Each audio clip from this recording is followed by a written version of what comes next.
Dear Sebastien, each day without you feels incomplete, and your absence is a constant ache in my heart. I long for you to be here with me. I've taken to watching the sunrise. It greets me with a soft glow of dawn. So gentle and warm, I can only imagine what the mornings bring you. I visit our favorite spot by the lake. There I lie in nature's embrace, and night after night she beckons me. My eyes float to the heavens when I feel hopeless. Lately I feel my eyes lost in the emptiness. I hope to see the stars, but all I find is darkness, an abyss of our creation. Artificial lights suffocate our skies. Our ancestors look to the stars for guidance, weaving their stories into the night sky. But we have since severed our bonds with the universe. All we see now is a reflection of our excess. Light pollution, they call it, a mundane term for such a profound loss. It's hard to ignore the realities of our changing world. The climate crisis hovers like a dark cloud. Forests burn, glaciers melt, and species vanish before our very eyes. Our planet, our home. We act as though we do not hear her woes, our arrogant nature evident. Still I fix my eyes on the heavens, though I no longer feel the hope the stars once provided. And in their absence, I find comfort in the thought of you up there, orbiting our home. I see you. Most days I envy you, floating in the calm, observing from above, a perspective few will ever know. Up there the chaos of Earth must seem so distant. You have found sanctuary in the silence of space. I wonder, does the peace of being untethered outweigh the solitude of your orbit? Know that you are deeply missed, but also that your journey is celebrated. With all the stars in my heart, Orion. Dear Orion, I feel your absence deeply, but your words have found me far above our world. They bring me the warmth of your love and the weight of your thoughts, each word like a tender embrace. My view from the cupola is breathtaking. I'm reminded of our walks through the sea of stars and our trip to the Maldives, a memory worth 1,000 lifetimes. I escaped the blinding dark. Now specks of light scatter across the velvet black. The universe calls to us, and I answered, beholding a fraction of her as I would your beloved face. She brings me clarity, and I am saddened you cannot answer her call. Yes, our footprint on the earth is immense, and the climate crisis looms over us, like a sky heavy with the threat of a coming storm. Yet we have a way of shifting tides, of coming together and driving great change. I am certain of that. What do the mornings bring me? Well, my love, life up here is extraordinary, yet familiar. My days are filled with experiments, each brimming with possibilities. The unknowns of the universe remain a worthy adversary. I conducted my first spacewalk and beheld our beautiful blue marble in all her glory. I felt as though I had planted my feet firmly at the highest peaks and yelled at the top of my lungs so that all who heard might know my declaration of glorious purpose. Yet as I turned to face the infinite black, fear was my only companion. A fear to wonder about our place in the universe. The silence, the emptiness, I envied you. I miss the birds. They sing as though to enchant the mind of all who listen, a symphony space cannot offer. I miss the simple pleasures of biting into an apple and feeling the resistance only freshness provides. I miss the hum of crowded restaurants. I miss it all. I play a recording of bird songs to escape the constant hum of equipment. Part of me longs for the comfort of home, for the warmth of your touch, the sounds of your laughter. You keep me tethered. Keep looking up at the stars and know that I'm looking down. Yours in the stars and on earth, Sebastien. Dear Sebastien, your letters reached me as I tended our garden. The forget-me-nots are in full bloom, and the bird song hold a deeper meaning now. The garden flourishes, but it longs for your touch, much like I do. Your absence weighs on my heart. Your spacewalk, I can't even imagine feeling the weight of existence, the loneliness it must bring. I wish I could share these moments with you, and I am saddened that I cannot. Ways of shifting tides, you say? I often think about the legacy of great civilizations past.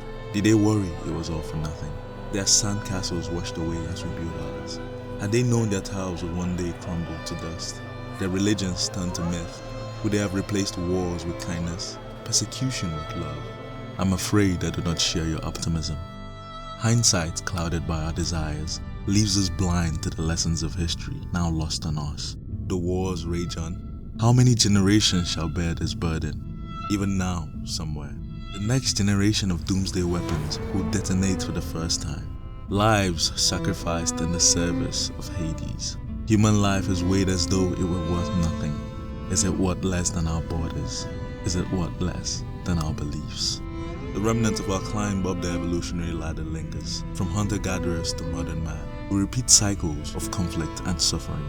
Like Sisyphus and his eternal struggle against gravity, condemned by the gods to a fate as relentless as ours, our castles in the sand are destined to be washed away. I will be at our favorite spot by the lake, looking up, knowing that you're looking down. With all the stars in my heart, Orion. Dear Orion, your letter touched me deeply, and the pictures you sent brought a smile to my face. I can almost smell the flowers. Each petal carries your touch, and I long to be there with you. The weight of history is not lost in me, nor are your thoughts. Though the tales of the ancient may be records of failures etched in time, they could also be a source of learning, a chance to be better. Imagine the ancients could look upon us now. Might they see a world that has learned from their triumphs and tragedies, albeit slowly and imperfectly. Yes, our conflicts persist, but there is also an undeniable progression towards greater empathy and understanding. Activists continue to fight for justice. Science relentlessly pushes the boundaries of knowledge. And countless acts of kindness, though often unnoticed, quietly shape our world. The human spirit is resilient. Within us, the power to create and destroy, a duality that defines us. We transcend these primal urges. We as a collective must choose compassion over conflict, love over persecution.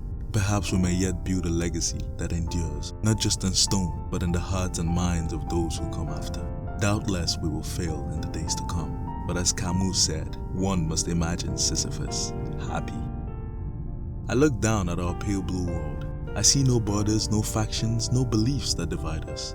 Yet we tirelessly find ways to separate ourselves. We are a young species, babies on a quest to understand our legs.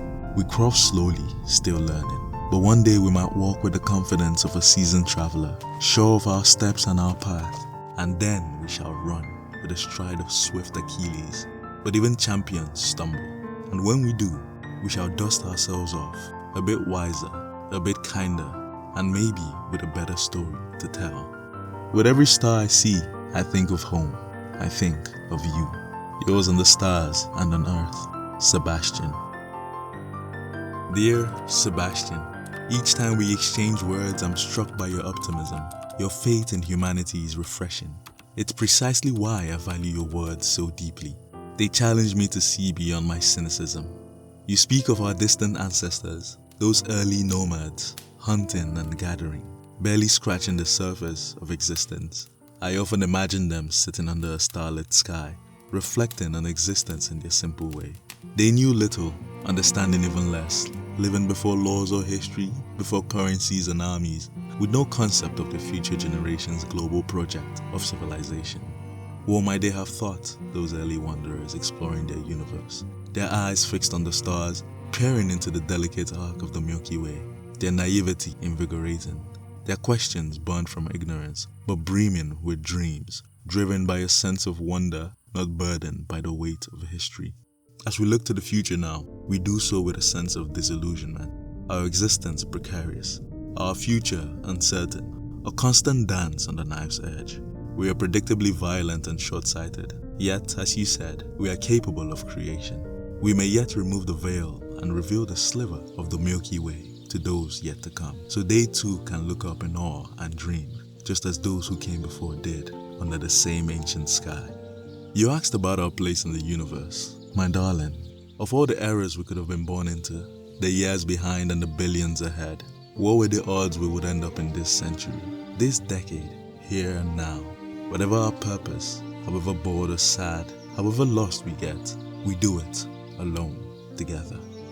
I long for the day you return to be back on earth with me. I shall kiss you so perfectly that our souls might collide in silent conversation.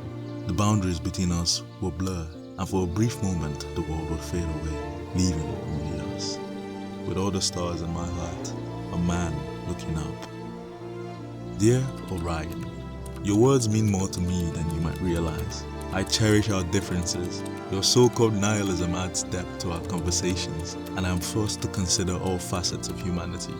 Your reflection on our ancestors, those early stargazers, like fishes in a glass bowl, oblivious to the world outside, They dared to wander in an unyielding universe. I think of them often. From the days of the hunter-gatherers, when fire first danced at our fingertips, stretching back hundreds of thousands of years, to the agricultural dawn 12,000 years ago, through the shadows of the Middle Ages, a mere millennium past, to the rapid strides of science in these recent centuries. Each step built upon the last, each era transcends the ones before it. Those ancient ancestors, living in perpetual ignorance, they might have been wrong about nearly everything, dancing on the edge of survival. Yet, it was human ingenuity that pushed them forward. The same ingenuity that can one day bring back the stars to our skies. Efforts are already underway, cities adopting dark sky ordinances, and communities embracing sustainable technology. We might fail, yes, but history proves our capacity for continual improvement. We are born of the stars, children of the cosmos, explorers by nature and healers through our ingenuity. The Milky Way ribbon will once again stretch across our skies and our connection to the universe reawakened. To think of all the stars burning out and galaxies destined to collide, yet we continue to create new forms down on Earth. We've mapped the stars, split the atom, touched the moon, and even sent probes beyond the reach of our solar system. And if we're the only life in our galaxy, then perhaps it is our duty to preserve the essence of our humanity, our memories, our knowledge, our art, and the depths of our love. I wish to hold you again, but I am bound to the heavens and you to the earth. Until I'm there to kiss you again, let the night sky be our meeting place. Yours in the stars and on earth, a man looking down.